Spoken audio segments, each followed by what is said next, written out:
Bueno, es la sesión del 20 de noviembre de 1963 del seminario que Lacan llamó Los Nombres del Padre.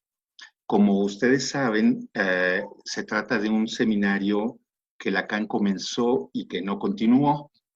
Se suspendió después de esa única sesión por una serie de razones de las cuales cuando nosotros comenzamos su lectura, Erandeni nos expuso un poco cuál era la situación y que tenía que ver principalmente esa interrupción con cuestiones de tipo institucional, ¿no?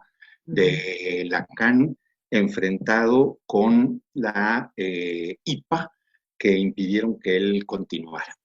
Entonces, esto Lacan lo dice desde el inicio de la sesión. Quiero insistir en esto, ¿eh? Yo voy a ir muy despacio de manera que ustedes me interrumpan en cualquier momento, ¿eh? Con una observación, una pregunta, lo que ustedes quieran, ¿eh? Bueno, no, a Lacan no es que lo tome por sorpresa el hecho de que ya no iba a poder continuar con su seminario, lo dice desde el principio, ¿no? De hecho, dice, eh, este seminario es el último que voy a hacer. No fue así. Eh, Fue la última sesión, la única sesión de este seminario, pero después continuó. Entonces, en un inicio, lo que Lacan hace es decir dónde se encuentran algunos antecedentes de lo que él está trabajando, de lo que va a exponer en este seminario, ¿no? Antecedentes que, bueno, están ahí muy puntualmente señalados y que si ustedes quieren pueden referirse a esas sesiones porque dice algo en alguno un poco vago como de el seminario de mayo de mi año sobre la transferencia, pero en otros dice muy exactamente qué sesiones, qué momentos, ¿no? Y de los cuales también además nosotros tuvimos una exposición, un resumen por parte de Humberto. Fue muy complicado porque, digamos, si no me equivoco ahí, lo que Lacan menciona como antecedentes para lo que está haciendo, pues yo creo que en total suman unas 6 o 7 sesiones de seminarios anteriores. Y ustedes saben que, digamos, cada sesión de un seminario de Lacan es muy extensa, ¿no? Habla de tantas cosas, es tanto el material, que si no me acuerdo mal, Humberto no alcanzó a exponernos todo lo que Lacan ahí comenta, ¿no? Pero, sin embargo, lo hizo, al menos una parte, ¿no? Tuvimos ya ese antecedente. Bueno, ahora, desde ahí nosotros podemos ver algo que a mi modo de ver caracteriza esta sesión y que yo lo comenté varias veces, y es que hay varios momentos en que Lacan, en que uno se puede dar cuenta de que Lacan no, no, que no es algo pulido, ni mucho menos este seminario, ¿no? Hay momentos en que, por ejemplo, Lacan habla en infinitivo, dice referirse a aquel seminario, ¿no? Como que se ve que no hubo mucha oportunidad de darle una revisada a lo que estaba planteando, a lo que iba a plantear, ¿no?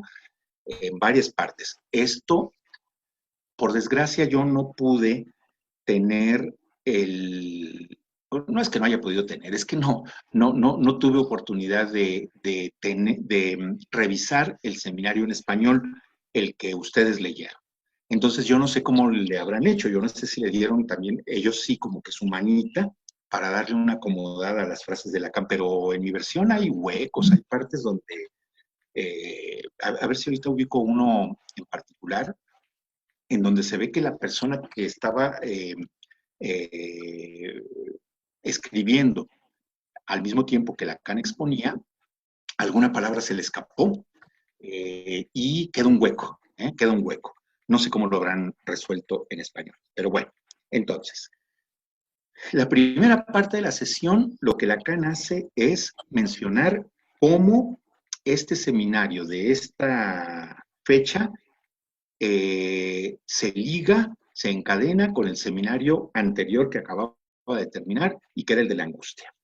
Seminario del año escolar 1962-63. Entonces hay una parte en donde Lacan como que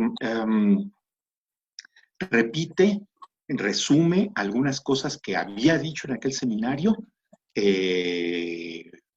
para que pueda encadenarse con lo que ahora se supone que tiene planeado hacer, ¿no? Por ejemplo, ¿alguien quiere decir algo? ¿Me pareció? ¿No? Ok. La angustia es un afecto del sujeto.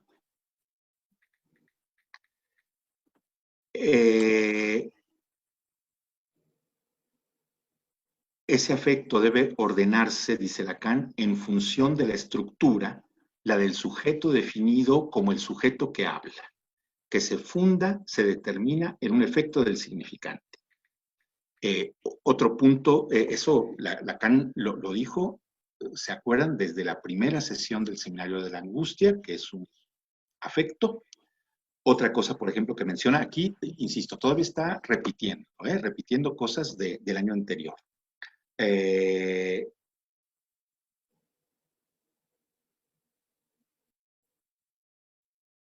La angustia no es sin objeto, o sea, la angustia tiene un objeto. Dice Lacan, ese objeto A, del cual dibujé también como pude hacerlo, su forma fundamental. ¿Se acuerdan entonces que ahí, digamos, lo que Lacan hace es recordar un poco la tradicional definición de angustia como miedo sin objeto, la definición de la psicología, ¿verdad? De la angustia como miedo sin objeto. Y entonces aquí Lacan lo que dice es, no es correcto, la angustia sí tiene un objeto, pero no es el objeto del miedo, es un objeto diferente. Y ese objeto es el objeto A.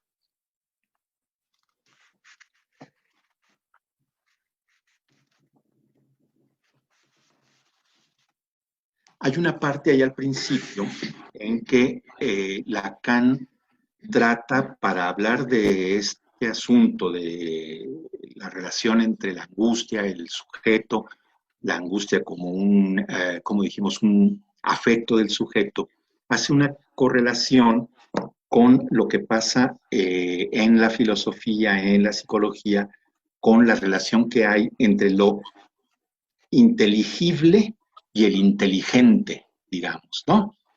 En donde, pues lo que uno puede ver es que hay, digamos, un objeto ininteligible. Inteligible quiere decir, digamos, que va a ser captado por la inteligencia, ¿no? Lo inteligible es aquello que puede ser a lo que a lo que puede enfocarse la inteligencia. ¿De parte de quién? Pues de un sujeto inteligente, digamos. Aquí hay que entender, ¿no? No tiene que ver con que alguien sea muy listo y otro muy tonto, qué sé yo, como a veces pensamos con la palabra inteligente o inteligencia. No, aquí me da la impresión a mí de que lo que Lacan trata de hacer es ponernos como una semejanza, como un símil para terminar desmarcándose de él. Una relación como la que yo acabo de decir entre el objeto a ser inteligido, digamos, ¿no? Y la inteligencia que lo capta, pone ¿no? Muy en su lugar una cosa y la otra, ¿verdad? El sujeto y el objeto, como muy claramente separados, etcétera, etcétera. Eh, bueno, Lacan se la pasa eh, diciendo que en el psicoanálisis la cosa es bastante diferente de eso que acabamos de decir, ¿no? Por eso hay un punto en la sesión, fíjense que yo tengo más o menos para ubicar en qué página vamos y todo, pero les repito que no sé exactamente a qué páginas corresponda de la versión que ustedes tienen y que han leído. ¿eh? Pero bueno, digamos, a lo que yo acabo de mencionar, para mí en la página 3, que por el tamaño de hojas y por la letra que se usa aquí, pues me imagino que para ustedes será, no sé si como 7 u 8. Voy a leer un pedacito y a lo mejor si alguien lo localiza nos puede decir en qué página de lo que ustedes tienen se encuentra, ¿no? Pero dice Lacan, la esencia del descubrimiento de Freud hace una oposición radical a esto, ¿de acuerdo? ¿A qué esto? A lo que acabo de mencionar, ¿eh? El objeto por un lado y el sujeto que lo conoce y todo eso por ejemplo, ¿no?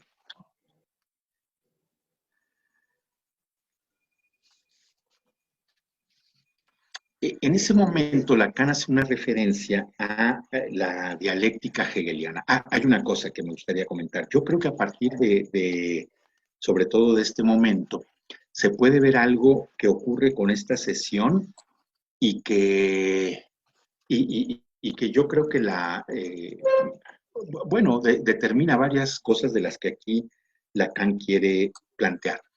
Me refiero a que Lacan menciona en dos momentos, ahorita va a ser el primero y un poco más adelante el segundo, a un autor del que a mí me parece que no es de estos autores que constantemente asociamos con Lacan, ¿eh? No es un autor, digamos, en ese sentido no es un autor muy lacaniano que digamos, ¿no? Me parece que no es de los favoritos de los lacanianos, y que es Kierkegaard.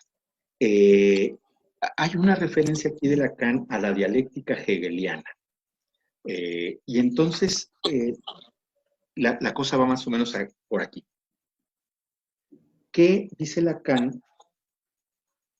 Que a pesar de que Hegel haya sido un autor de una enorme importancia en la filosofía y todo, y que haya planteado la idea de la dialéctica, como que Lacan dice, ¿cómo es que a pesar de todo, la religión y la iglesia, como Lacan prefiere decirlo, siguen teniendo un gran peso? A ver, no en el sentido de, yo creo, no en el sentido como social, digamos, ¿no? De que uh, la gente siga yendo a misa y todo eso, sino en las explicaciones de las cosas, pues.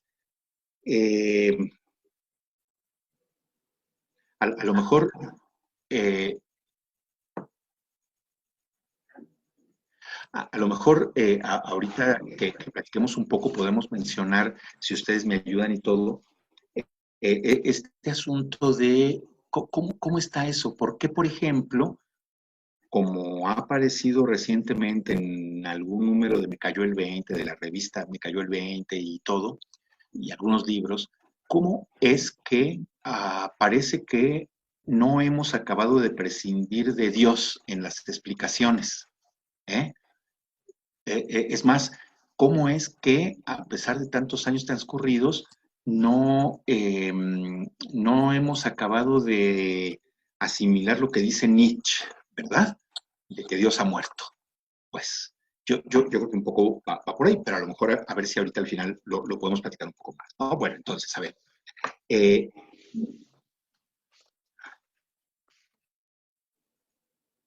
Dice Lacan, entonces, en este momento al que me estoy refiriendo. Es aquí donde la angustia es el signo, como lo vio muy rápido un contemporáneo, Kierkegaard. ¿Contemporáneo de quién? De Hegel, aunque no era muy contemporáneo, pero ni lo es nuestro ni lo es de Freud, digamos, ¿no? Kierkegaard, un contemporáneo. Kierkegaard, que como ustedes saben, tiene un libro que se llama El concepto de la angustia. Dice Lacan, la angustia es para nosotros el testigo de una apertura esencial donde yo ofrezco ese testimonio que la doctrina freudiana es aquella que da el esclarecimiento. Esta estructura de la relación de la angustia con el deseo, fíjense, esta estructura de la relación de la angustia con el deseo, esta doble abertura del sujeto con el objeto caído de él, no, perdón, donde más allá de la angustia debe encontrar su instrumento. Dice Lacan esto de instrumentos. Em, bueno, como hace referencia a lo de que a pesar de la dialéctica hegeliana ha ocurrido lo que acabamos de decir, ¿no? Este asunto de no poder prescindir de la iglesia, de Dios. Eh, Lacan hace aquí una mención del escrito de Freud que se llama El porvenir de una ilusión, eh, en el cual dice Lacan que lo que Freud hace es lo siguiente. Traza la escisión de un camino que va infinitamente más lejos estructuralmente del límite que él, o sea, Freud, ha planteado, el asesinato del padre. Fíjense, es sobre este terreno movedizo que yo pretendía avanzar. Entonces, según Lacan, por donde él quería avanzar era por el terreno movedizo del asesinato del padre. Eh, y bueno, el hecho de que ahorita en este punto Lacan haya llegado a decirnos que es por ahí que quería avanzar sobre el asesinato del padre, luego de haber mencionado lo de la iglesia, lo de la religión. Bueno, como ustedes saben, Freud había estudiado la religión a partir de ese asunto, ¿verdad? Diciendo, por ejemplo, que la religión, eh, bueno, ¿cómo se puede decir sin meterse demasiado? Que para Freud la religión es el reflejo de la dependencia infantil, ¿no? Cuando el niño encuentra consuelo en los padres, en seres superiores, poderosos, etcétera, etcétera. ¿De acuerdo? Sí, eso es así como que muy freudiano. Ahora, aquí Lacan dice algo que a él le llama la atención. Dice Lacan, um, yo he leído mucho a San Agustín, dice, lo retomé recientemente, no nos dice exactamente qué de San Agustín, quiero decir. Bueno, mira, este es un punto, ejemplo de lo que yo les decía hace un rato. En mi versión, la cosa está así, dice Lacan. Algunos saben que practico desde mi adolescencia la lectura de San Agustín. Hace más o menos 10 años tomé conocimiento, puntos suspensivos, se entiende que ahí Lacan decía un libro de San Agustín. Y pone de Trinitate. De Trinitate, ok. En español, sí. Bueno, fíjense, claro, seguramente que hubo acceso como a alguna otra fuente, no sé, y lo pusieron, ¿verdad? Aquí yo me quedé sin saber de qué había tenido conocimiento hacía poco. Bien, ahora, a lo que va Lacan es a esto. Él dice, es raro que, por ejemplo, San Agustín habla mucho de el Hijo, del Espíritu Santo y del Padre, y casi no dice nada, según Lacan, ¿no? Ahora,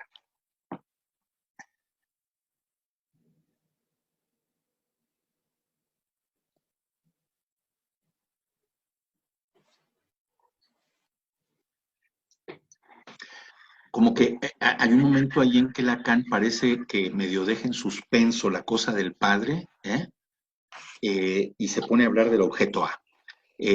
Lo hace de una manera que, habiendo leído La Angustia, pues sabemos más o menos lo que ha dicho, ¿no? Acuérdense ustedes que Lacan, siguiendo a Freud, habla de las diferentes fases, empieza hablando de la fase oral, anal, fálica, agrega la mirada, la voz, etc. Eh, pero quisiera de este momento de la lección, me gustaría decirles un poquito, leer un poquito, ¿no? Como les repito, hace la mención de lo del asesinato del padre, hace la referencia a San Agustín, parece que lo deja como un poquito atrás por un momento, ahorita vamos a ver en qué momento lo retoma y cómo, pero allá hay una parte de la lección que es muy interesante, que no quiero que la pasemos sin comentar, ¿no? Voy a leer un fragmento no demasiado extenso. Dice Lacan: en la angustia el objeto cae. Bueno, no ha dejado lo del padre, ¿eh? Yo digo que está medio como en suspenso, pero fíjense cómo dice aquí, porque plantea: en la angustia el objeto cae.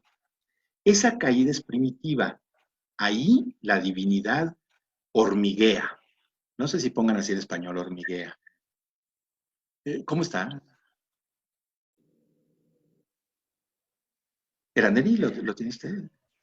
Bueno, yo tengo el párrafo, en la angustia el objeto A cae y esta caída es primitiva. La diversidad de formas que asume este objeto de la caída está en cierta relación con el modo en el que aprende para el sujeto del deseo del otro. Ya, ok. Sí, sí. Solo que ahí, bueno, al menos en mi versión hay una frase nada más, ¿eh? Que dice ahí, la divinidad hormiguea, digamos, abunda. ¿Por qué? Bueno, por lo que sigue que leyó ahorita Erandeni y que esa parte sí está semejante a como yo la tengo. Me voy a permitir continuar leyendo tantito, ¿eh? Ese objeto de la caída está en cierta relación al modo en el cual se aprehende para el sujeto el deseo del otro con mayúscula, por eso lo de la divinidad, ¿verdad? Es lo que explica la función del objeto oral.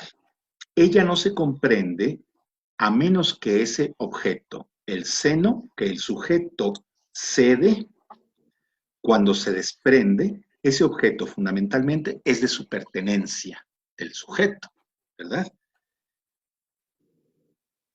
Fíjense lo que viene, que es interesante. Si en ese momento ese objeto se introduce en la demanda del otro, en el llamado hacia la madre, ella dibuja sobre un velo cuál es el deseo de la madre. Sorprendido, el pequeño vuelve la cabeza desprendiéndose del seno. Entonces, bueno, de los muchos temas que Lacan aborda ahí, pero de una manera, fíjense, tan apretada, ¿no? Está esta cuestión que tiene que ver con la demanda del otro. No sé si recuerden que la idea de Lacan planteada, pues yo creo que en el seminario de la angustia, por algo estamos diciendo que mucho de esto viene de allá, ¿no? Es de ese momento que él llama del obsesivo, ¿verdad? Del obsesivo. No sé cómo vean ustedes. Cada vez parece más claro que cuando Lacan habla del obsesivo, el perverso, la histérica, quién sabe qué, ah, cada vez más hay que quitarse de la cabeza que esté refiriéndose a diagnósticos, ¿no?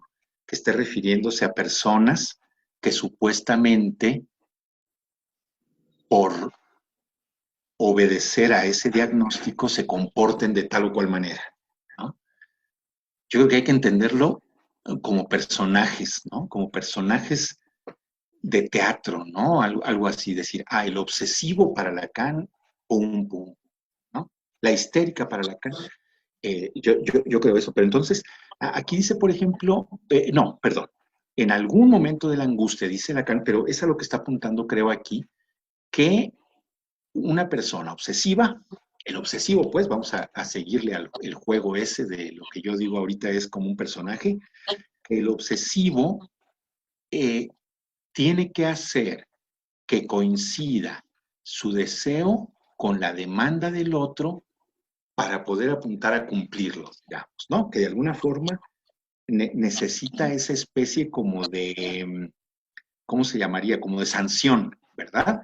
Y esa sanción dependería de que lo que él desea coincida con lo que el otro le demanda. Aparece ahí la palabra, no sé si ubican, perdón, Erandeni, usted que ahorita nos dijo lo de la parte que yo tenía dudas sobre cómo estaba traducido, usted tiene ubicada la página más o menos por la que andamos. ¿Nos puede decir cuál es, Erandeni? Perdón. Sí, le comentaba a Lili que ubico yo que está más o menos en la 78 de Ok, Paidós. ok. De Paidós, muy bien.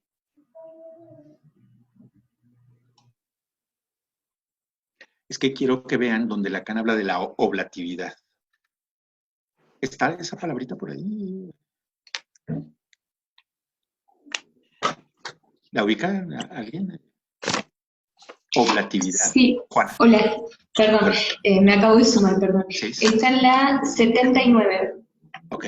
79 de Paidós, en el segundo párrafo, entre preguntas.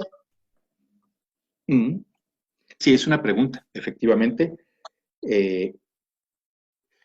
Miren, me quise detener un momento ahí porque nosotros en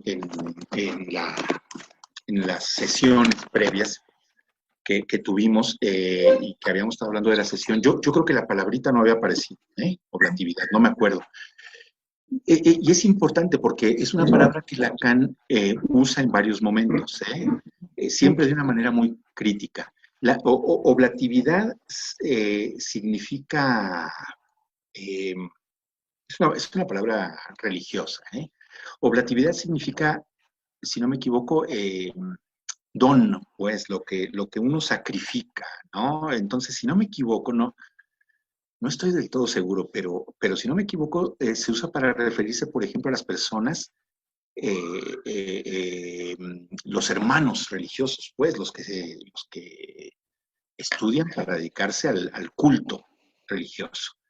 Ellos, por ejemplo, sacrifican algo, Pero entonces parece que la palabra oblatividad se emplea para referirse a la sexualidad genital, si no me equivoco. Es así como Lacan la critica. A lo mejor alguien le puede dar una investigada, una estudiada. Vamos a ver. Bueno, a partir de este momento, más o menos, Lacan pasa a otra cuestión. Entonces, acuérdense, está lo del asesinato del padre, que un poco va hacia allá. Mete por un momento lo del objeto A, a lo que nos referimos ahorita, y aquí hay un momento en el que habla de la distancia entre orgasmo y deseo.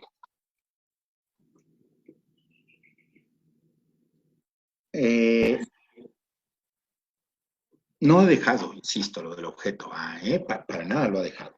Menciona lo que acabo de decirles, pero continúa un poquito más adelante. Voy a brincar tantito y leo otra parte.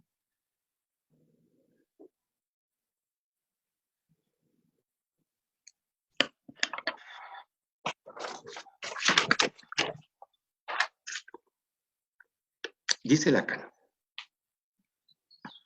que, digamos, como en una línea que vuelve a descender, no sé si ustedes recuerdan, no lo pone aquí, no sé si en la versión que ustedes tienen, que hace como un pequeño esquema, manera como de una V invertida.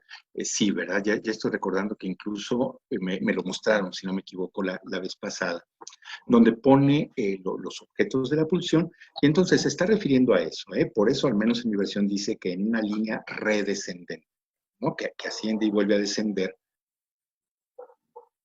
Dice Lacan, en una línea redescendente con relación a esa suma de la abertura, deseo, goce genital, puntuar, se entiende, debemos puntuar, debemos ubicar algo así, la función de A minúscula en la pulsión escópica.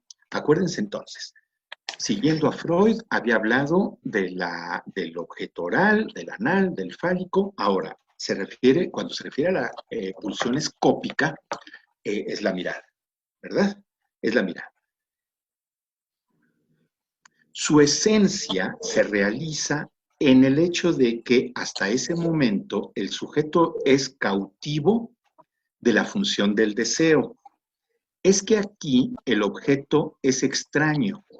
El objeto A es ese ojo en el mito de Edipo, que es el equivalente del órgano a ser castrado. Me salto un poquito y dice acá. En la pulsión escópica, en que el sujeto encuentra el mundo como espectáculo, que ese Trampa, me parece. ¿Alguien lo tiene por ahí a mano? Se me Lo olvidó. posee, dice aquí. ¿Perdón? Espectáculo que lo posee, dice. Que lo posee. Ajá. Y luego, Humberto, perdone. Él es allí víctima de un señuelo. Eso, ahí está la palabra. De un señuelo. De un señuelo, la palabra que dijimos al principio, ¿no? Es víctima de un señuelo por el cual lo que sale de él, lo que él enfrenta, no es el verdadero A, sino su complemento I de A, la imagen especular. Un poquito más adelante, cree desear porque se ve como deseante. No ve que lo que el otro quiere arrancarle es su mirada. Bueno, viene aquí. Aquí dice diferente. Él cree desear porque se ve como deseado, no como deseante. ¿Así dice Norma? Él cree desear porque se ve como deseado y no ve que lo que el otro quiere arrancarle es su mirada. Sí. Bueno, fíjense, puede ser una cuestión a ser como interpretada, ¿verdad? A ver cómo lo entendemos. Claramente la versión que yo tengo dice, él cree desear porque se ve como deseante. Sí, bueno, Sí. A lo mejor alguien podría darle como una estudiada, a ver qué les hace más sentido. Sí, yo creo que Es cierto como que se ve como deseado. ¿Norma? No, yo creo que es como deseante. Yo también creo lo mismo. Sí. Ahora, fíjense que ahí dice Lacan, bueno, hay una frase a lo mejor un poco apresurada porque, a ver si lo ubican ahorita, yo tengo que comienza diciendo, no he ido más allá de la pulsión escópica. No es cierto, porque acuérdense que ha hablado de la voz, ¿verdad? No ha sido poco, más o menos lo que ha hablado de la voz, que, digo, más allá, porque acuérdense que él está planteando esta lógica, digamos, como de tiempos, como de fases, con Freud, ¿verdad? Entonces, bueno, no sé, a lo mejor se apresuró un poco a decir eso, no he ido más allá de la pulsión escópica, no, sí fue. Y viene una referencia al agalma, ¿verdad? De la cual, acuérdense ustedes que esto lo repite Lacan aquí, bueno, lo repite de manera sumamente resumida de lo que había dicho en el seminario de la transferencia, y que la galma es ese objeto que, digamos, en teoría está como al interior de alguien, ¿verdad? Y que mueve al deseo de otro. De todo lo cual, yo resalto con ustedes lo siguiente, yo les invito a resaltar lo siguiente, ¿no? Ese momento en el que Lacan dice que en el agalma de lo que se trata es de la suma de la oscuridad en que el sujeto está hundido en la relación con el deseo. El agalma es ese objeto del cual cree que al cual cree que su deseo apunta, lleva al extremo el desconocimiento de su objeto como causa del deseo. ¿Está más o menos así en la versión de ustedes? Yo creo que ese es el punto que yo por lo menos resaltaría ahí, ¿verdad? Que hay una obscuridad en cuanto a nuestro propio deseo y sobre todo en cuanto al deseo en cuanto al objeto que lo provoca, ¿no? Pero que la galma nos hace como un poco como irnos con la finta, digamos, ¿no? Bueno.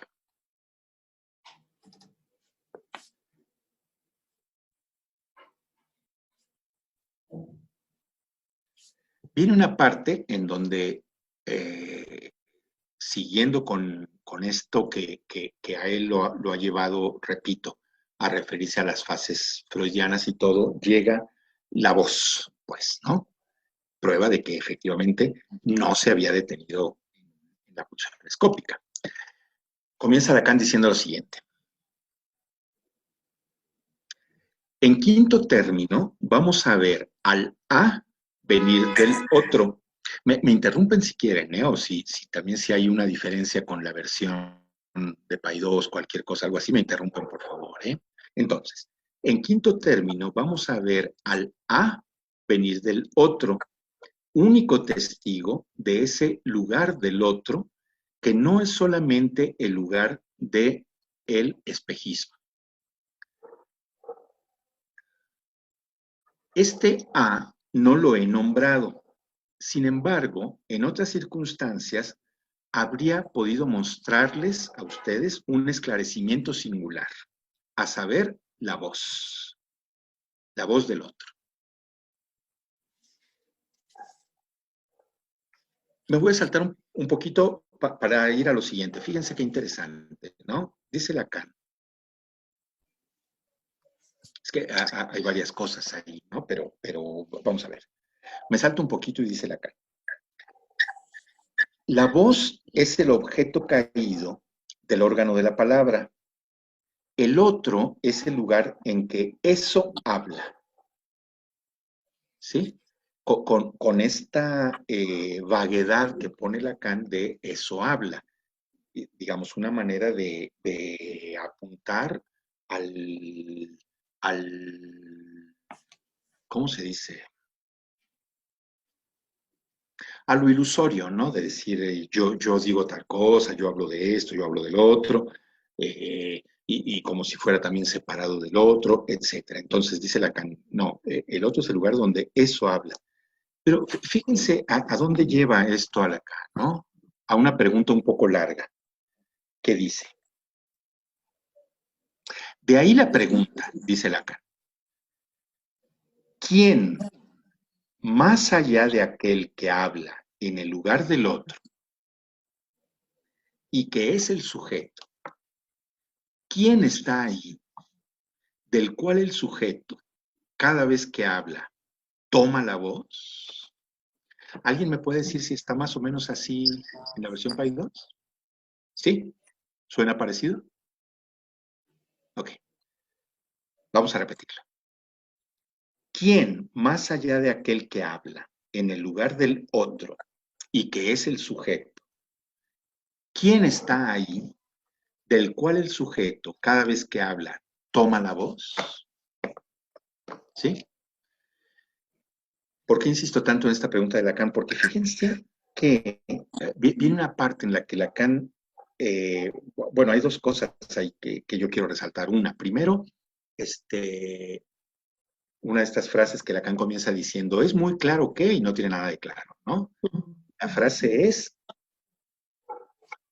claro que si Freud, en el centro de su doctrina, pone el mito del padre, es en razón de lo inevitable de esta pregunta, ¿no? Y no tiene nada de claro, ¿no? Lacan dice, es muy claro que, o no sé si a ustedes se los parezca, ¿no?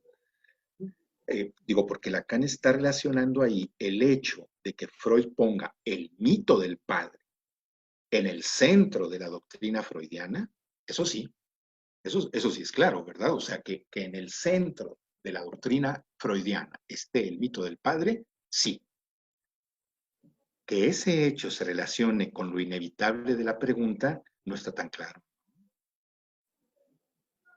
Acuérdense cuál es la pregunta, ¿eh? ¿Quién está ahí del cual el sujeto, cada vez que habla, toma la voz? Bien, ahora, fíjense lo otro, esta es esa parte que yo quería compartir con ustedes, ¿eh? A mí no se me hace tan claro. A darle una investigada, si alguien quiere, ¿eh? Si alguien se anima, sí, por supuesto. Pero más Fíjense que sí, investigarle no hay manera, sino que a lo que tú conduces, yo creo que es el nombre del padre. Y por lo que hemos estado revisando de lecciones anteriores o de seminarios, bueno, sí, lecciones anteriores, a mí lo que se me viene en mente es a esa S mayúscula que está sobre el significante. O sea, ese es el que está hablando, el nombre del Padre, pero algo así está muy complicado porque pareciera que fuera, dice así, ¿qué hay de ese cuya voz toma el sujeto cada vez que habla? Está muy, muy, sí, muy complicado, porque ese, ¿qué será? ¿El nombre del padre? O descartado, que es el sujeto, porque es lo que va a decir. El sujeto toma Sí, sí, la voz. efectivamente. Efectivamente. Sí, sí, claro, Norma, y te agradezco, pero mira, justamente a lo mejor, cuando yo les digo que se le podría como dar una investigada, sería como que, por ejemplo, para este tipo de cosas como la que tú comentas, no sé, las pudiéramos como poner en un párrafo, ¿no? Y tratar como de explicarlas, de ver si nos aclara, porque además, fíjense lo otro, yo les comenté, este es un punto, yo creo, central de la sesión, uno, porque está el asunto que acabamos de mencionar, ¿verdad? Lacan diciendo, eso está en el centro de la doctrina freudiana, pero además, fíjense lo que viene, me voy a permitir leer para ver un punto al que llega. Lo que dice de inmediato, y traten de seguirlo y me dicen si está más o menos así, es, no es menos claro que si toda la teoría y la praxis del análisis nos aparecen hoy como, yo creo que debe decir detenidas o varadas o algo así, ¿verdad? Es Detenida. detenidas. Entonces, que actualmente, dice Lacan, bueno, 1963, ¿verdad? Que en ese momento la teoría y la práctica del análisis están detenidas. ¿Por qué? Por no haberse atrevido a ir más lejos que Freud sobre esa cuestión. ¿De acuerdo?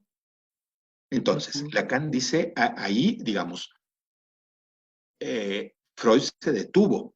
Y sí, lo va a decir también un poquito más adelante, ¿verdad? Ahí Freud se detuvo y nadie se ha atrevido a ir más allá, dice Lacan, ¿no? Por eso está la teoría y la práctica detenidas, ¿no? Pero entonces,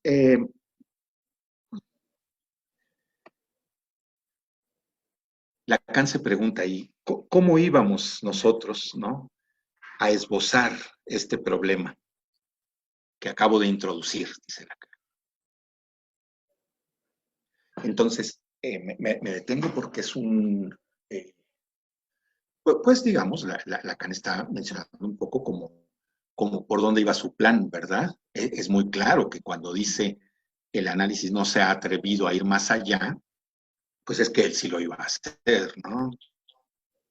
¿Cómo habríamos nosotros podido esbozar el abordaje del problema aquí introducido? ¿Está así, más o menos, en Paidós? ¿Sí? Tiene Lo puedo razón, leer Norma. a ver si es Sí, eso. adelante, Dice adelante. así, todo el párrafo dice, es claro que el otro con mayúscula no podría confundirse con el sujeto que habla en el lugar del otro con mayúscula, aunque más no sea por su voz. O sea, esto está completamente ligado al párrafo que está señalando. Sí. Y continúa, si el otro con mayúscula es lo que yo digo, coma, el lugar donde eso habla, coma, solo puede plantear un tipo de problema, que es el del sujeto anterior a la pregunta. Ahora bien, Freud lo percibió admirablemente. Aquí mi problemísima es el eso que habla, eso, que allí puede ser, eso que tú nos invitabas a investigar. Sí. Para mí, pues ahora sí que por dónde, porque de eso se trataría, de qué es eso, zaparlo. Sí. ¿Alguien quisiera comentar algo sobre este punto en específico? Mira, Norma, no digo que sea la respuesta, ni mucho menos, pero yo invitaría solo a que recordemos dos cosas a ese propósito, ¿no? Uno, que el sa es el modo, si no me equivoco, en que se ha traducido ello, ¿verdad? En francés, que a veces cuando se habla de yo, ello, super yo, en francés se pone sa para el ello. Pero yo más bien pienso que Lacan hace referencia a esta cuestión como de, que yo les decía hace un momento, a lo mejor muy rápido, eh, que, que cuando Lacan dice eso habla, no me acuerdo si en algún lado Lacan dice algo así como eso piensa, no, no me acuerdo bien, pero vamos, que es una manera de referirse a el habla que no es de alguien, vamos, ¿no? Que no es, como coloquialmente decimos, es que yo lo dije, o es que tú lo dijiste, que no, sino, me parece que un poco por ahí, ¿eh? Ahora, de lo que Norma decía hace un momento, se confirma un poquitito más adelante en Lacan, ¿verdad? Porque fíjense que Lacan dice, es claro que el otro, con mayúscula, no podría confundirse con el sujeto que habla en el lugar del otro, así no sea más que por su voz, lo dijo Norma, ¿no? En la página 85, así está. Página 85, ok. Ajá. Ok. Ahora, déjenme seguir, porque si no, no vamos a, se supone que tenemos la intención de hoy abarcar, ¿no? La sesión y quiero que lo hagamos. Porque, digamos, este asunto que acabo de mencionar y en el que nos detuvimos, lleva a Lacan al punto siguiente. Dice él, bueno, esto lo mencionó también ahorita Norma. El otro, si es lo que yo digo, el lugar en que eso habla, la pregunta de Norma de ese eso, quién es, etcétera, el otro, si es lo que yo digo, el lugar en que eso habla, no puede plantear más que un tipo de problema, aquel del sujeto de antes de la pregunta. Es un punto muy interesante, ¿eh?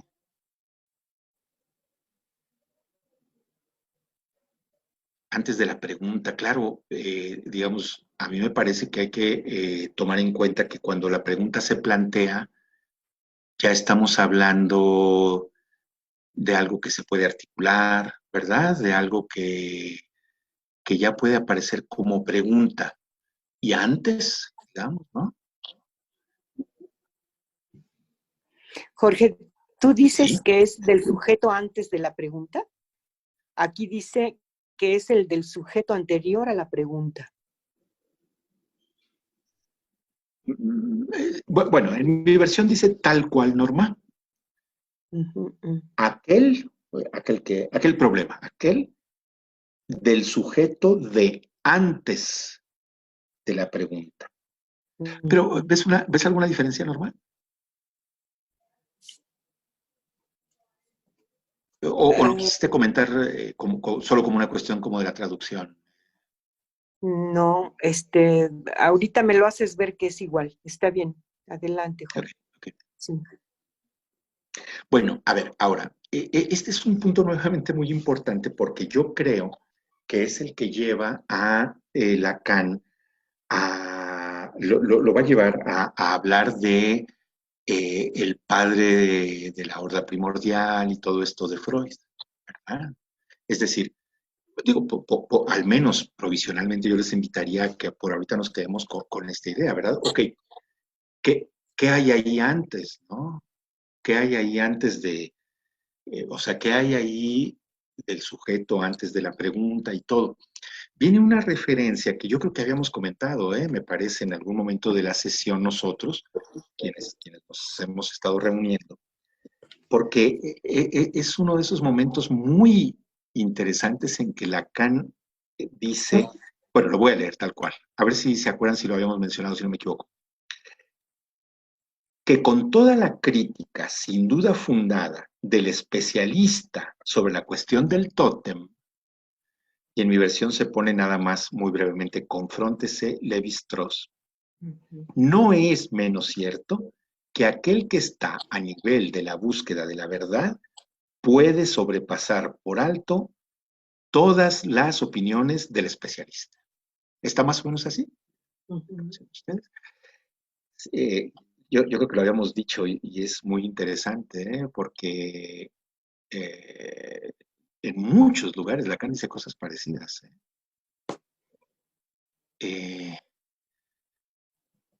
Que digamos,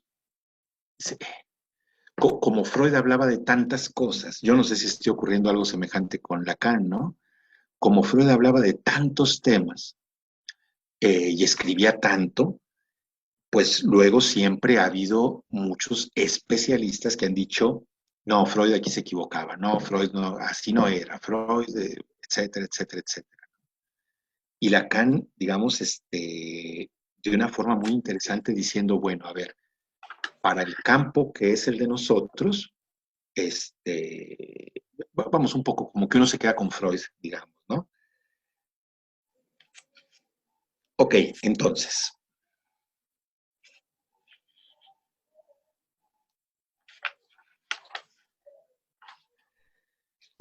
está el padre mítico, entonces. No quiere decir que a la pregunta sobre el sujeto de antes de la pregunta, la respuesta sea que ahí está el padre. No, no exactamente. Digo, lo que yo les invito ahorita a pensar, me da la impresión de que es por ahí, es que si nosotros vamos a lo que había ahí antes, pues, digo,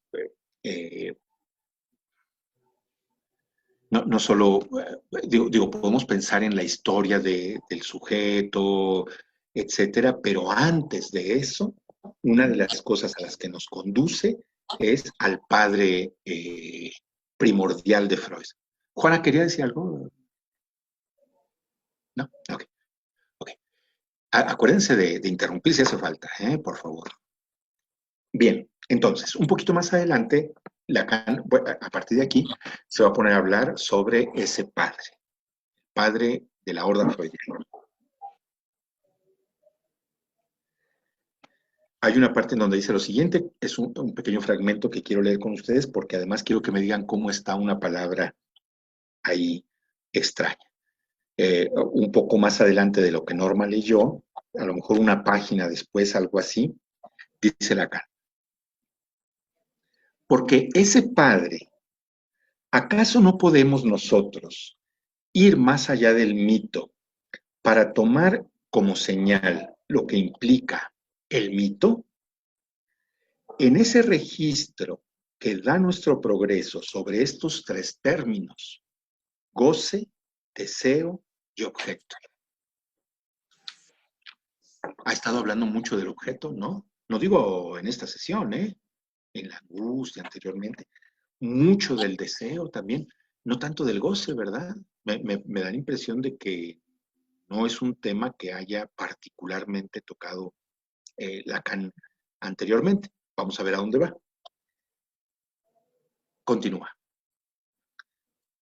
Porque veremos de inmediato respecto del padre, el padre para el cual Freud encuentra ese singular equilibrio, yo tengo aquí una palabra que dice con conformité.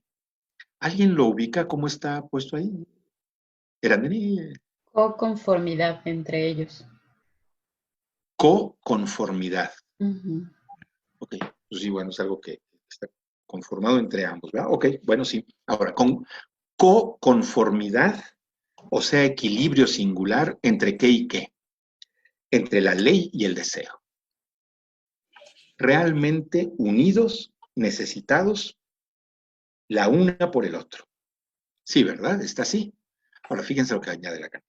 En el incesto, con la suposición de que el goce puro del padre como primordial.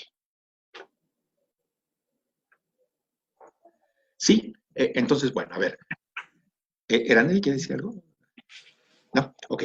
Entonces, digamos, parece que Lacan como que nos estuviera como dibujando el mapa, ¿verdad? De ese padre primordial, cuya característica que aquí Lacan resalta es la de que hay una conformidad, un equilibrio entre la ley y el deseo. Aquel padre de la horda freudiana, acordémonos, hacía lo que quería, ¿verdad? Él dictaba la ley, digamos, y la ley era su deseo, ¿verdad? Y había esto que también comenta aquí, un goce puro de aquel padre primordial. Goce puro tenía acceso a todas las hembras, ¿se acuerdan? Nadie le ponía ningún límite, etcétera. Vienen una serie de referencias a lo que pasa, dice Lacan, en la neurosis, en la perversión, ya hablamos algo sobre eso. Bueno, y entonces viene aquí, digamos, como que preparándose, a mi modo de ver, el cierre de la sesión, en donde empieza a haber algo un poco complicado por esto que yo les decía de palabras que faltan, palabras que no se entienden muy bien en mi versión, no sé cómo lo hayan manejado allá. Porque entonces, acuérdense que les dije hace un rato, es como si Lacan pusiera unos pequeños puntos suspensivos sobre la cuestión de la religión y de Dios y del Padre y lo retoma, ¿verdad? Entonces, aquí vuelve a empezar a hablar sobre Dios. Dice que la cuestión que acaba de mencionar sobre el Padre de la Horda Primordial permite abrir una especie como de abanico, ¿no? Un arco, si no me equivoco, dice, en donde están incluidos la neurosis, la perversión, si no me equivoco, incluso el misticismo, dice Lacan, ¿no? Sí. Voy a lo siguiente.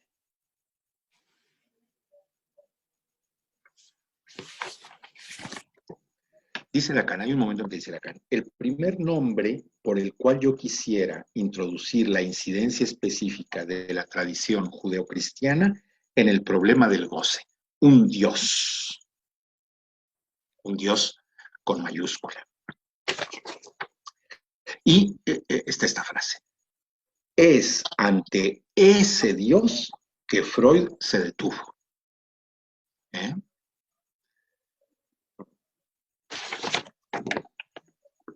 Y les digo que aquí vienen unas cosas un poco complicadas porque, por ejemplo, hace referencia primero Lacan al pasaje del Antiguo Testamento de Moisés con las tablas de la ley. ¿Se acuerdan que aparece un arbusto ardiendo? Dice Lacan que un Dios se encuentra en lo real, como todo real inaccesible, y señalado por aquello que no engaña, la angustia. Pero, por ejemplo, aquí, ¿tienen ubicado más o menos la parte en la que estamos? Dice Lacan, ese Dios que se anunció a Abraham, a Isaac y a Jacob mediante un nombre, ¿lo ubican? ¿Qué nombre ponen ahí? Elohim, dice. ¿Perdón, Humberto? Elohim. Elohim, sí. Ajá. Sí, pero es que aquí Lacan, hay una especie como de revoltura, de repente aparece Elohim, que sí, que yo sepa, es un nombre bíblico que aparece en el Antiguo Testamento para referirse a Dios, pero también aparece aquí, Lacan pone, y en varias ocasiones, una palabra compuesta que yo no he encontrado por ningún lado, el Shabdalah. No sé lo que es eso. ¿Lo pone también, Humberto? Es que dice, el Dios que se anunció a Abraham, Isaac y Jacob lo hizo con un nombre con el que lo llamaba el Elohim en la zarza ardiente y que escribía en el pizarrón, se lee el Shaddai. Ok, sí. Sí, claro, pues entonces se supone que es el nombre que Elohim le dio, ¿verdad? A la zarza ardiente y todo. Sí, ok. Bueno, ahora, quiero decirles qué es lo que yo creo que hay que resaltar de toda esta parte, ¿no? Y para mí, lo siguiente, viene la segunda referencia de Lacan a Kierkegaard. Está un poquitito más adelante.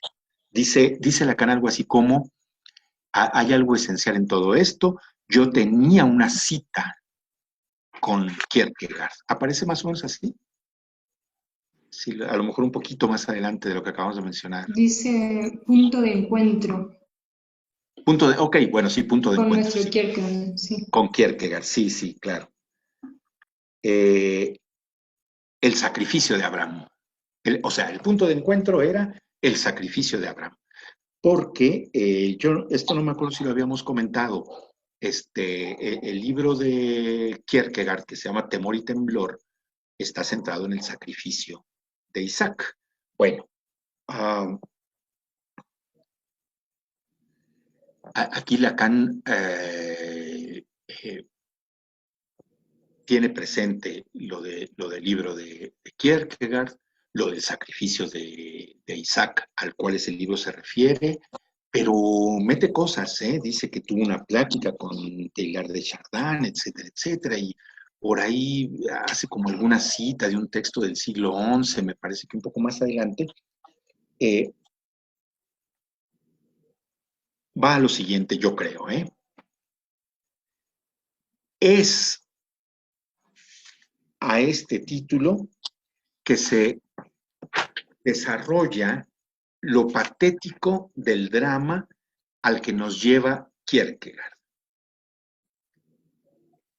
Antes de este gesto, ¿cuál gesto? El de estar a punto de sacrificar a su hijo. ¿Eh? A ver, no sé si se acuerdan, a lo mejor vale la pena decirlo un poco rápido, ¿verdad? Aunque sea, Dios tienta a Abraham. Un día le llama y le dice, toma a tu hijo, camina hacia un monte que se llama el Moira, y ahí me lo vas a sacrificar. ¿De acuerdo? Y allá va Abraham.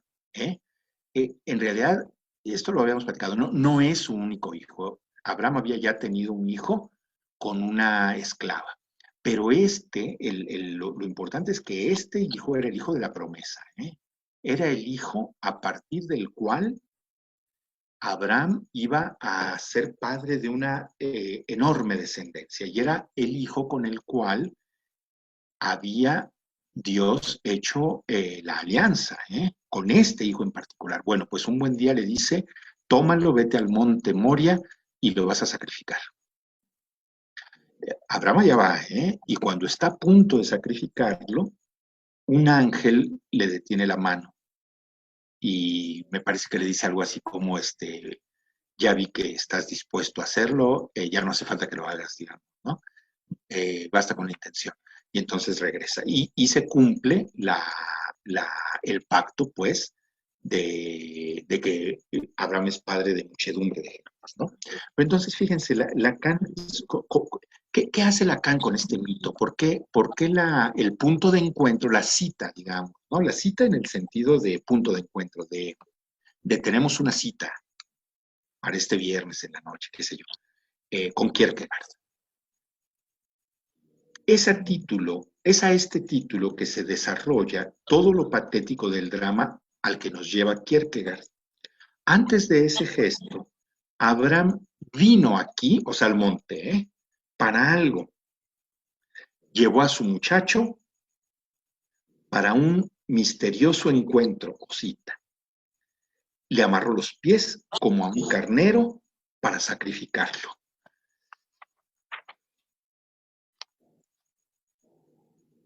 Ese hijo, dice Lacan, pues era el único que tenía, que contaba con el favor de los dioses.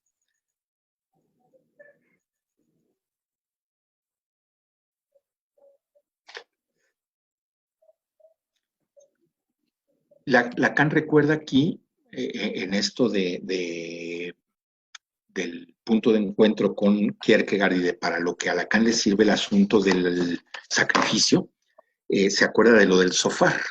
¿Recuerdan? Ese instrumento que dijimos que en la Biblia de Reina Valera se traduce por bocina.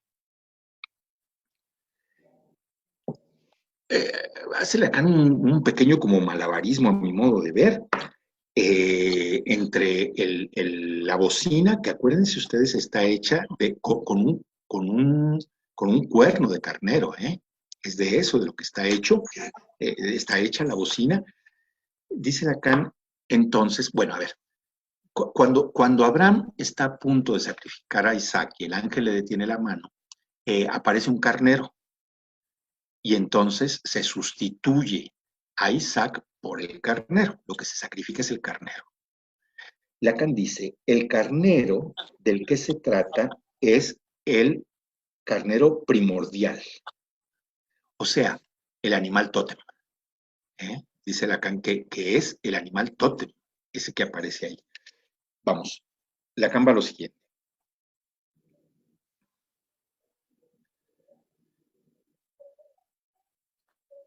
No va a permitir leer un pedacito.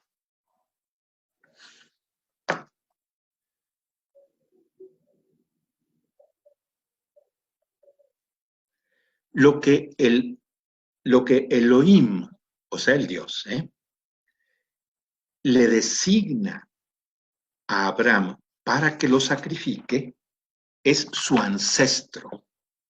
Como animal tótem, el carnero es el ancestro. Acuérdense ustedes que el animal tótem es el ancestro. Eso, dice Lacan, es lo que Dios le señala a Abraham para que lo sacrifique en lugar del hijo. Fíjense cómo está este párrafo que seguramente tienen ustedes ahí. Estoy ya muy cerca del final de la sesión. Y que es un poco complicado y me gustaría ver si me ayudan un poco a ver cómo está. Dice, él, o sea, ese animal tótem, hace presente como deseo que eso de lo cual se trata de provocar la caída es el origen biológico. Ahí está la clave de ese misterio en que se lee la versión de la tradición metafísico-sexual. ¿Está así en la versión de ustedes? ¿Más o menos? Me gustaría localizarlo. No sé por dónde. Unas 3 páginas antes del final. Sí.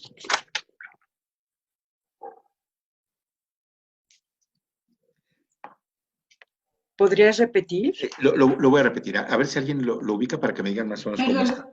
Está en la página 100 de Paidós. ¿Página 100 de Paidós? Sí. Lo voy a volver a leer, ubicado en la página 100 de Paidós. Sí. Díganme si está más o menos así. Lo que Elohim, acuérdense, Dios, ¿verdad? Le señala a Abraham para que sacrifique en lugar de Isaac, es el ancestro. Él, ese ancestro, el animal tótem, lo hace presente como deseo, que aquello de lo que se trata de provocar la caída es el origen biológico. Ahí está la clave de ese misterio en que se lee la versión de la tradición metafísico-sexual. ¿Más o menos está así?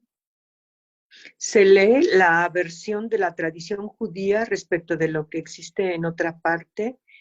Punto y seguido, el hebreo odia la práctica de ritos metafísicos sexuales que en la fiesta unen a la comunidad con el goce de Dios. Destaca, por el contrario, la ansia que separa el deseo del goce. Sí, bueno, miren, fíjense que se entiende un poco más. Yo les iba a decir, ¿qué diablos es la tradición metafísico-sexual, no? Sin embargo, dice Lacan, provocar la caída del origen biológico. Yo quería detenerme tantito en eso. Está bien también, como lo leyó ahorita Norma, pero fíjense, me da la impresión de que Lacan nos está diciendo, aquí, cuando hablamos de la horda primitiva freudiana, del padre primordial, del carnero como ancestro, como animal totémico, sí, bueno, esto no tiene nada que ver con el origen biológico, vamos. No estamos refiriéndonos a una cuestión que tenga que ver ni con herencias, ¿cómo se dice?, los genes, ni nada por el estilo. Ahora, pero efectivamente ahí hay algo interesante porque, dice Lacan, creo que entre mi versión y lo que leyó ahorita Norma, se puede entender que habría como una repulsa, entiendo, a esas celebraciones que unen, creo que fue así más o menos como tú lo dijiste también, Norma, Sí. el deseo y el goce de Dios, ¿verdad? Sí. Ok. Bueno, el fragmento termina con una breve referencia de Lacan al rito de la circuncisión del que había hablado ya en el Seminario de la Angustia. Aquí lo que dice es que la circuncisión signa, digamos, ¿no?, la alianza del pueblo, y viene algo así como una frase en la que dice que es dar ese pequeño pedazo de carne cortada, ese A minúscula. Se entiende como prueba de la alianza, si no me equivoco, ¿no?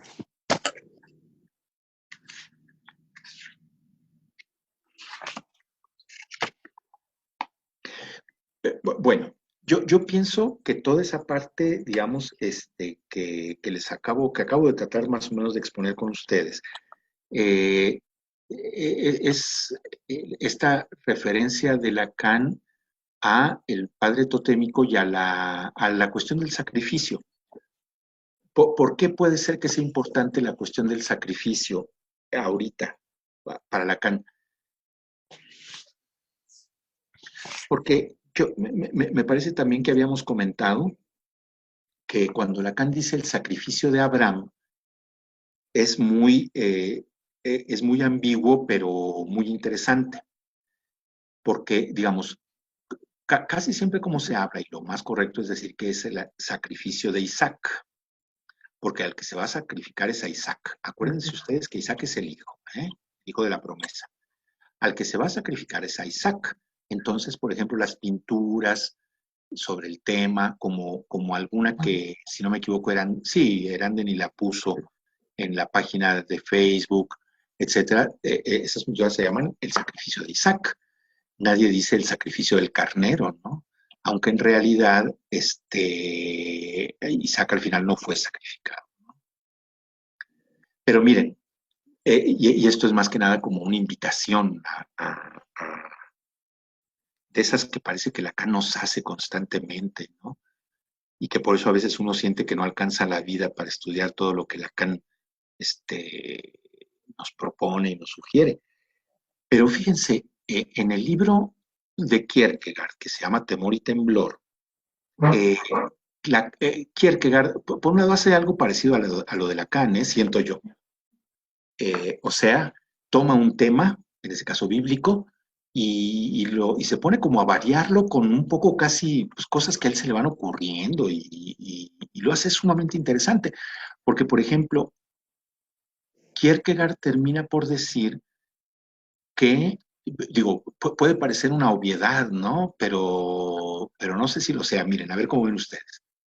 Que después de aquel pasaje, después de aquel momento en que Dios tienta a Abraham, y Abraham toma a su hijo y se lo lleva para sacrificarlo, y al final lo detiene el ángel, después de aquel pasaje, ni Abraham ni Isaac fueron los mismos.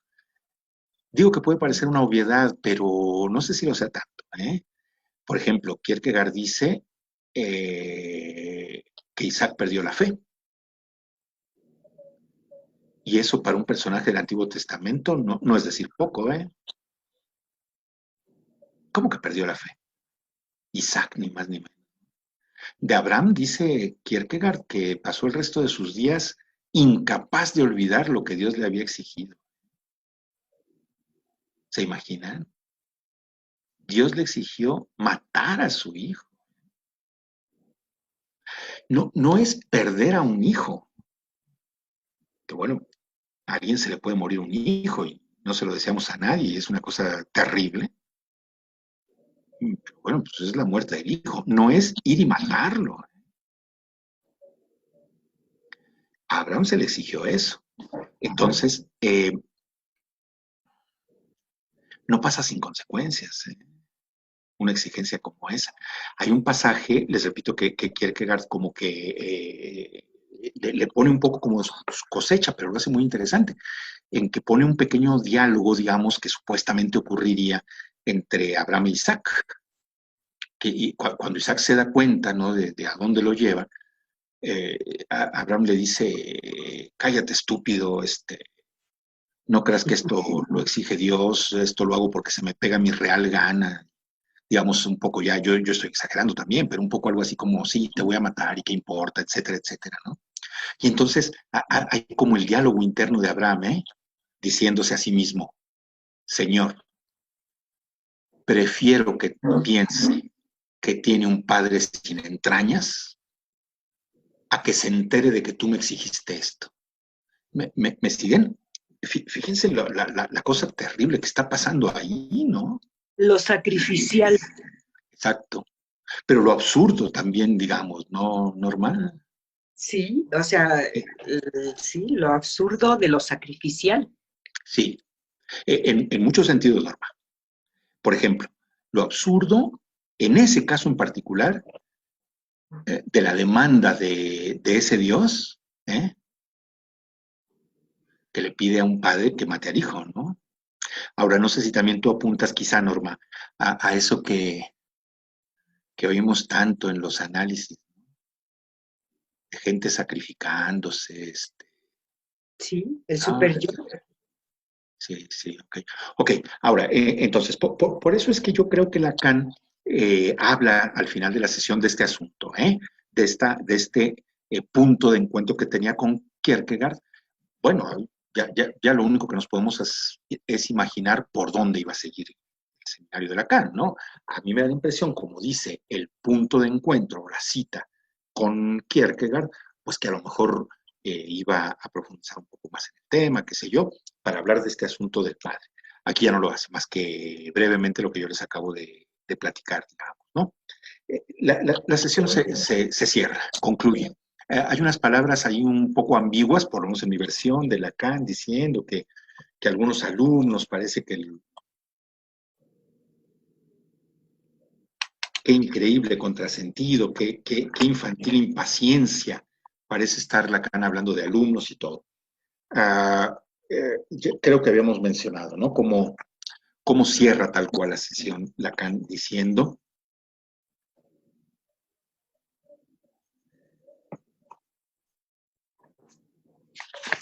en efecto, he buscado enunciar una práctica, el psicoanálisis. Fíjense, viene una pregunta. Estos son los últimos renglones ya de la sesión. ¿Cuál es su verdad? Su verdad de esa práctica. Si algo se muestra ahí decepcionante, esta práctica debe avanzar hacia una conquista de lo verdadero por la vía del engaño, porque la transferencia no es otra cosa.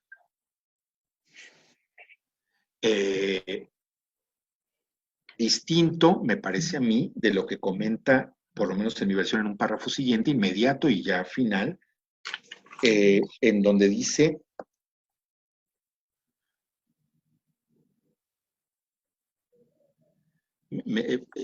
yo les había dicho, aquí para mí hay una de estas frases que están puestas en infinitivo, que hay que medio tratar como de entenderla, como de interpretarla, como de darle sentido, creo yo. A mí me da la impresión de que lo que Lacan quiere decir es que él busca promover ante ustedes, o sea, ante su público, en esta vía contra la cual siempre me he pronunciado, la vía de la impostura.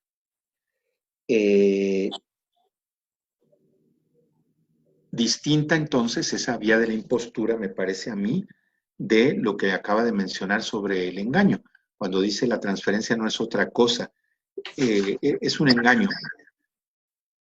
No sé cómo lo escuchen ustedes, yo creo que, digamos, a lo mejor en muy pocas palabras, para no extenderse demasiado, se podría decir que si lo de la transferencia para Lacan se relaciona con el suponerle un saber a un sujeto, pues eso no es cierto, ¿no? A lo mejor es un engaño, pero no una impostura, ¿verdad? Yo creo que a lo mejor impostura tiene el sentido como de cosa malintencionada, ¿no? Como Impostor.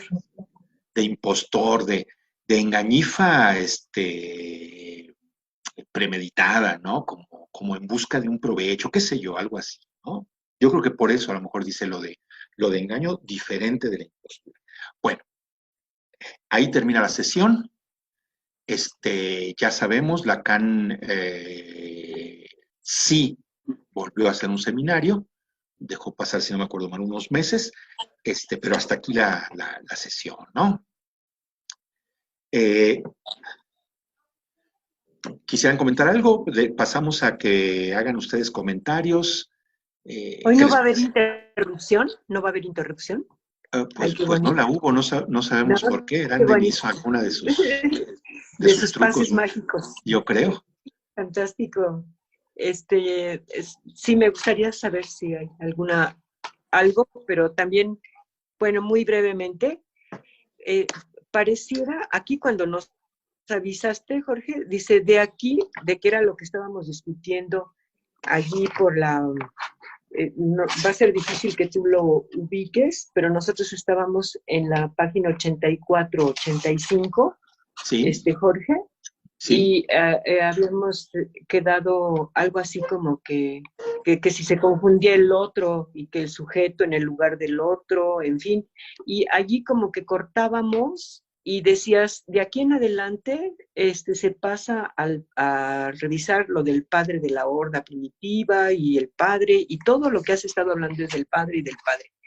sí, Pero realmente antes de pasar a todo eso que dices del padre, y lo mezcló porque mencionó a Levi Strauss, pero también a un tal Robertson, a Conrad Stein, sí, Robert Smith, en fin, pero habló del nombre propio, Jorge, sí, a saber la función del nombre propio.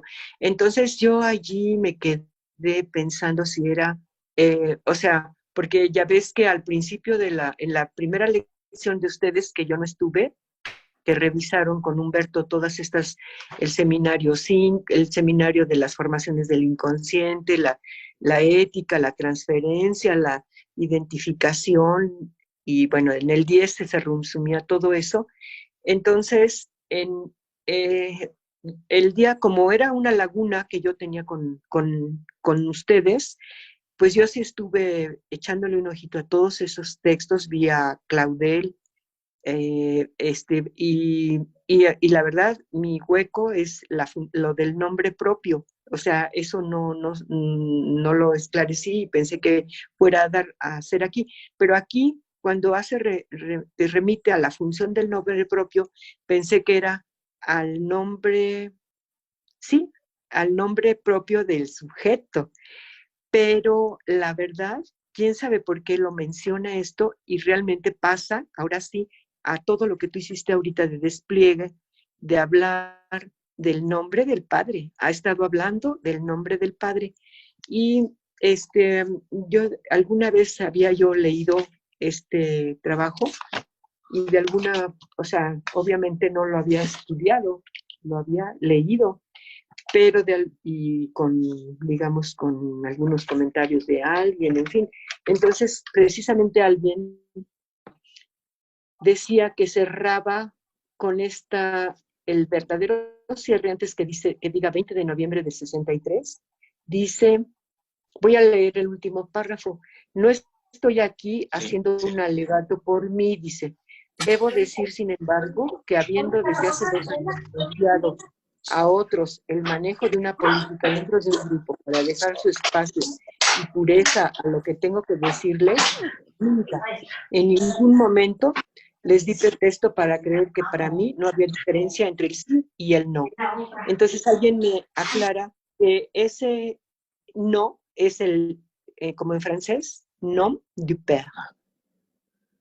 Entonces, si es así, si eso, entonces aquí viene el remate tanto del nombre del Padre, que es todo porque desde un principio dijo, se llama los nombres del Padre, pero ni siquiera les voy a esbozar eso. Realmente ha estado trabajando en el nombre del Padre y todo el despliegue, que realmente es de muchísima cantidad del trabajo, casi la mitad, ha sido para cerrar y sería aquí el cierre con el nombre del Padre realmente. Aunque el nombre propio ya no sé si ahora atañe al sujeto y ese sujeto pues en relación con el otro nombre, pero ha estado hablando de soy el que soy y todas esas sí, cosas, sí, ¿no? así es, Entonces, así es. ese otro metido en el sujeto, ese otro encima del sujeto, encima de los significantes más bien sería. Sí, sí, No, mira, sí. No, o sea, adelante. ¿Alguien quería hablar? Bueno, Nada más, perdona Norma, comentar muy brevemente. Sí, yo tengo ese último fragmento que tú leíste ahorita de la lección, Norma. Uh-huh. Sí, sí, comienza, repito, para mí, con un infinitivo, tal cual, por eso es que de repente es difícil para mí de leer, ¿eh? Pero tal cual para mí, el último párrafo de la lección comienza diciendo, promover a ustedes en esa vía contra la cual siempre me he pronunciado. ¿Comienza así para ustedes un punto y aparte al final? La vía de la impostura. Sí, la vía de la impostura. ¿Pero qué viene? ¿Qué dice antes? Anterior. Es un párrafo anterior. Ya, Después ya. va a empezar con no estoy aquí haciendo un alegato por mí. Y luego debo Sí, decir, sin embargo. claro, bueno, es que hay cosas ahí cambiadas, pero bueno, a ver, mire, para que veamos qué podemos extraer. Yo tengo lo siguiente. Después de la vía de la impostura, para mí dice, después de años habiendo confiado a otros el manejo interior de un grupo para dejar la pureza de lo que tengo para decirles. ¿Dice algo así más o menos? No, política, dice. Sí, sí, En vez de entonces pureza política. por eso es que para mí No, este sí, párrafo no al es final es cierto. muy Dice difícil, una ¿no? política dentro de un grupo para dejar su espacio y pureza a lo que tengo para decirle. Sí, está Sí, ok. de acuerdo. Y Sí. entonces lo que tú comentabas, Norma, Sí. no hay diferencia entre el sí y el no. Yo no sé si el no al final apunte al nombre del Padre, no lo sé. Como yo lo leo tal cual, no se sabe muy bien a qué se está refiriendo Lacan, de el sí o el no. Me da la impresión de que como que a la pertenencia o no al grupo de Lacan, qué sé yo. Pero bueno, está este asunto que introduce ahorita Norma. Ustedes tienen la palabra para comentar, para preguntar, para lo que ustedes quieran.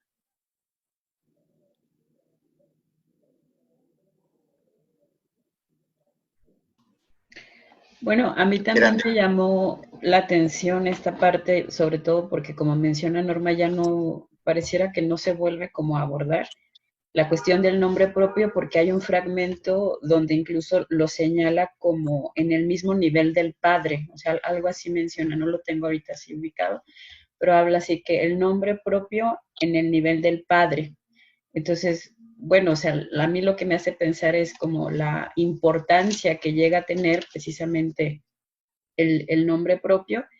Y en esto también, o sea, aparte de lo que decía Norma, ¿no? De que pues se entiende solamente una clase, que él tenía preparadas más, pero la particularidad del seminario de los nombres en plural y que acá pues no llegamos más que al que ya más o menos en algún momento ha mencionado, ¿no? Que es el del padre primordial, pues, ¿no? Pero nos quedamos pues en el singular, no en el plural de los nombres del padre. Sí, es cierto, es cierto.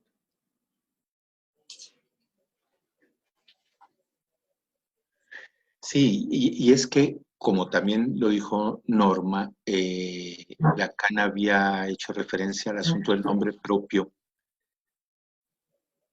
pero es algo que la verdad yo no tengo fresco ni mucho menos, no me acuerdo, ¿no? Humberto, ¿usted se acuerda de cuando estuvo leyendo para el inicio de esta sesión, de este seminario, perdón?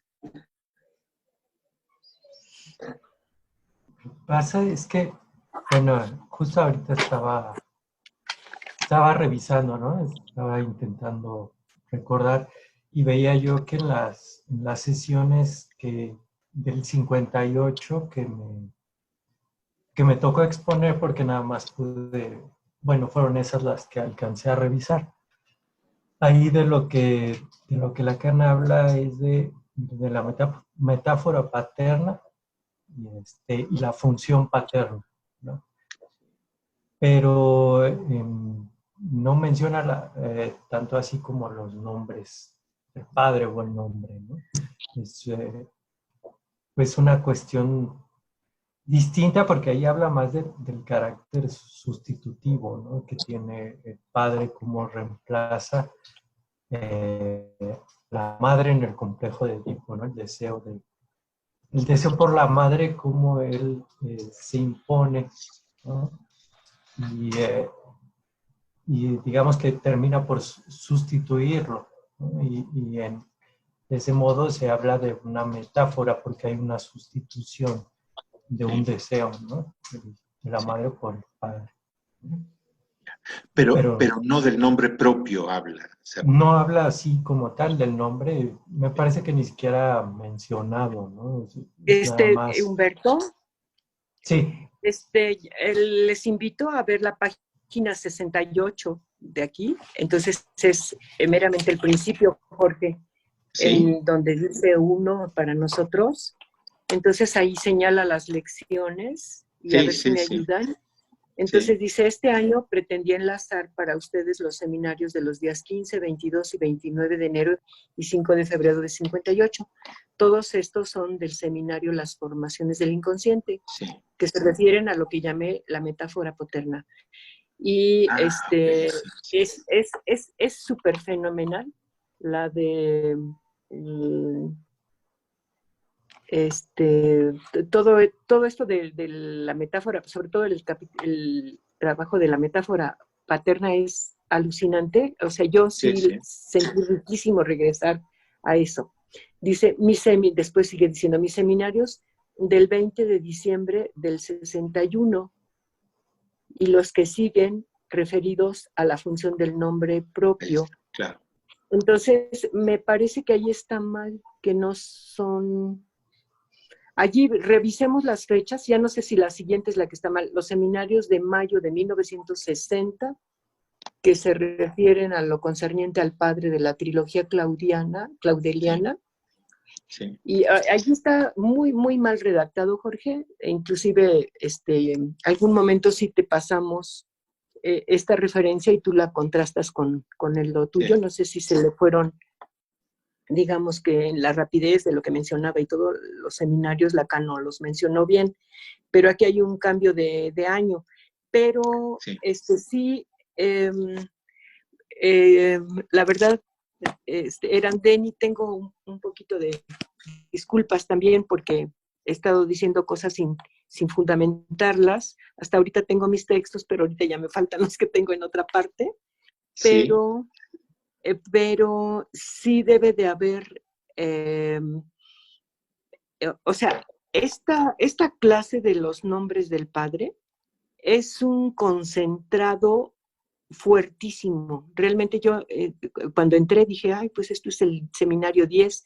No, es un amarre de todo esto y ciertamente todo lo que menciona está conectado. Entonces sí, menciono lo del nombre propio. Yo quisiera hacer alguna aportación en algún momento, no me estoy en condiciones, pero en cuanto yo pudiera, yo lo hago porque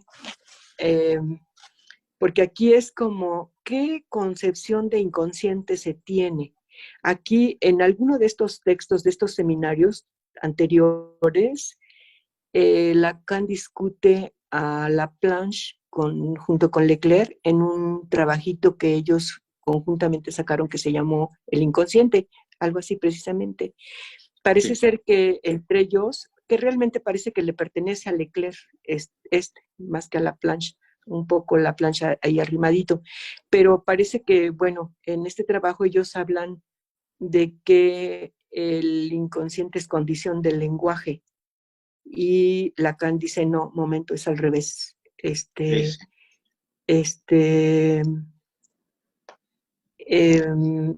Pero se está El jugando inconsciente esto, es resultado del lenguaje, ¿no?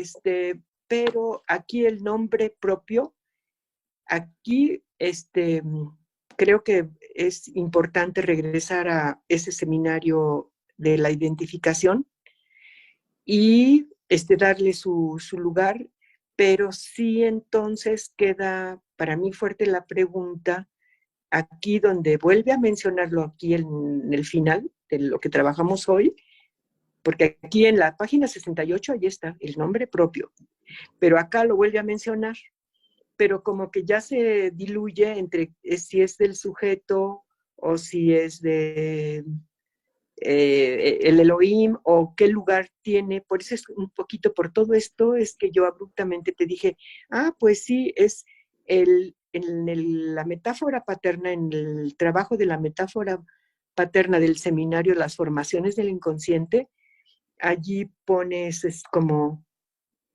un algoritmo donde están S, mayúscula, raya, abajo S, el significado, pero encima de todos ellos, el S, que ese sería el significante del nombre del Padre. Entonces, por eso es que yo salgo con eso, pero de manera demasiado intuitiva, ¿no? Sí, sí, Norma, pero mira, más perdón por fundamentada. interrumpirte. Sí, perdón por interrumpirte, Norma, pero para que nos dé tiempo. A ver, sí, tienes razón cuando dices, por ejemplo, que este es un seminario, a lo mejor por lo mismo de ser de una sola sesión, como muy concentrado. Díganme una cosa, si es que saben. Cuando la gente adopta el estilo de hablar de los seminarios de Lacan por números, ¿no? Cosa que a mí se me hace tan absurda. Esto es del seminario 18, esto es del 15, esto es del 8. ¿Cómo se refieren a este? ¿Es el seminario 11? Ese seminario perdón. le llaman el 11 bis o algo así. 10 bis. 10 bis. Yo lo encontré como 10 bis en algunas como páginas de internet. Qué ridiculez, ¿no? O sea... Diana Stream, ¿ustedes lo manejan a Diana Stream? No. Es un trabajito, ella es una argentina, muy chambeadora y tiene Lacan día por día. Entonces, sí, ok, ya. Entonces yo busqué, pero a lo mejor, como yo lo que tengo es una fotocopia, si supieran que ya está a la venta, me avisan, creo. Es una herramienta, sí. pero ella se lo saltó, me parece. O falta ahí una paginita, pero me da la impresión que se lo salta. Pero cuando, por ejemplo, en el que vimos, Jorge, de Upir y el Saber y la Verdad, ella le llama bis a uno de ellos o algo así. Bueno, miren, no tiene tanta importancia, solo quiero hablar de este asunto de por qué referirse a los seminarios de Lacan por número, ¿no? Si cada uno tiene su nombre, o sea, este seminario se llama Los Nombres del Padre, y el que sigue se llama Conceptos Fundamentales del Psicoanálisis, ¿no? En fin, bueno, no importa tanto eso, ¿no? No es a eso a lo que quería referirme. Quería decirles, ok, sí. Ahora mira, esa primera parte que tú dices, Norma, que tiene que ver con la redacción, sí, a veces es un poco confuso. Sin embargo, la cosa se puede esquematizar del siguiente modo y les digo a ver cómo ven. Dice Lacan, antes de hoy, digamos, mis antecedentes en el tema de los nombres del Padre, dice Lacan, son 1, 15 de enero, 22, 29 de enero y 5 de febrero de 1958, la metáfora paterna. Es el tema, no el nombre de un seminario, efectivamente, ¿verdad? Ok. Luego dice, 2. Bueno, a ver, otra confusión que a veces pasa. Lacan y algunas personas hablan de seminario, no siempre está claro si están hablando de un seminario completo o de una sesión, ¿eh? Eso pasa a veces. 2. Los seminarios del 20 de diciembre de 1961 y los que siguen respecto de la función del nombre propio. Ahí está en particular lo del nombre propio. 3. Los seminarios de mayo de mi año sobre la transferencia, respecto de lo que tiene que ver con el drama del padre en la trilogía claudeliana. Eso es en la transferencia. Ok, a ver, como Lacan ubica de manera muy concreta, fíjense otra vez, por favor, él ubica de manera muy concreta que el 20 de diciembre del 61 y algunas sesiones siguientes, seguramente que enero del 62, febrero no sabemos, del seminario sobre la identificación, que ahí habla del nombre propio. Bien. ¿Alguien nos platicaría un poco para la próxima sesión sobre esas sesiones?